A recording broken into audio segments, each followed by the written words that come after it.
సింగూరులో 25 టీఎంసీల వాటర్ ఉన్నది. ఈరోజు ఇక్కడ డ్యాంలో చేపలు వదలడం జరిగింది.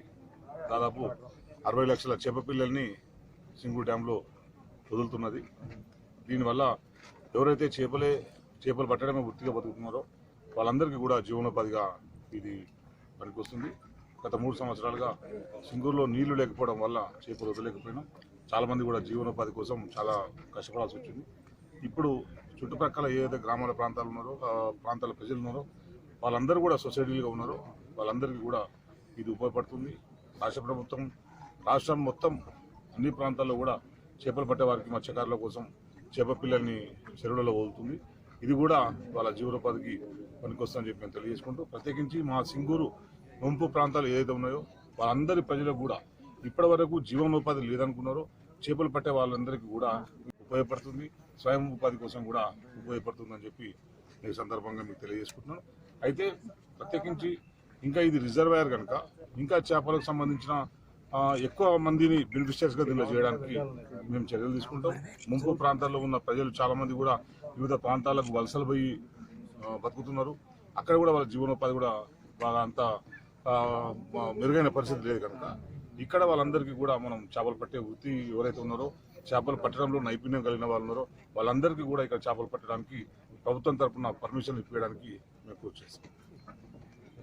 ఇట్లా రవ్వు మిరిగాలు 3 రకాలు కలిసి 61 లక్ష వదిలేది ఉన్నది. దీంట్లో ఈరోజు ఒక బండి ఎమ్మెల్యే గారితో ఇనాగ్రేషన్ చేయించడం జరిగింది. అది కౌంటింగ్ ఎంత వస్తుందో తెలియదు. అది రవ్వు మాత్రము మిరిగాల రవ్వు మాత్రం అది 400 చిల్లర వచ్చింది. దాన్ని కట్ చేస్తున్నాం మేము. 400 చిల్లర 360 మేము తీసుకోవాలి. 350 నుంచి 360 తీసుకోవాలి.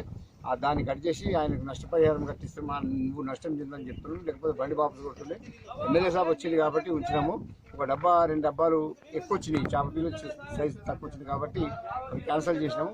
అది గురించి ఇప్పుడు మేము ఇంట్లో రొయ్యలు కూడా వదులుతాము. గవర్నమెంట్ ఇస్తే రొయ్యలు కూడా పోయినసారి వదిలేము, ఇప్పుడు వదులుతాము. ఇప్పుడైతే 61 లక్ష ఇంట్లో వదలాలి.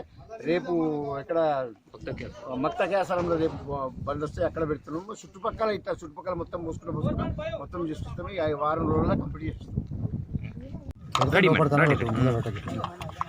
సింగూరు రిజర్వాయర్ మీద ఆధారపడి బతికేటువంటి మత్స్యకారులందరికీ కూడా మొత్తం 19 సంఘాలు చేయడం జరిగింది, లైసెన్స్ హోల్డర్ సంఘాలు. వీళ్ళు ప్రతి ఒక్కళ్ళు కూడా దీంట్లో సభ్యులైన వాళ్ళందరూ కూడా దీంట్లో చేపలు పట్టడానికి అర్హులు. తర్వాత ఏంటంటే ఇక్కడ ప్రతి సంవత్సరం కూడా 210 రూపాయల చొప్పున ఇక్కడ వీళ్ళు లైసెన్స్ ఫీజు కట్టాల్సి ఉంటుంది.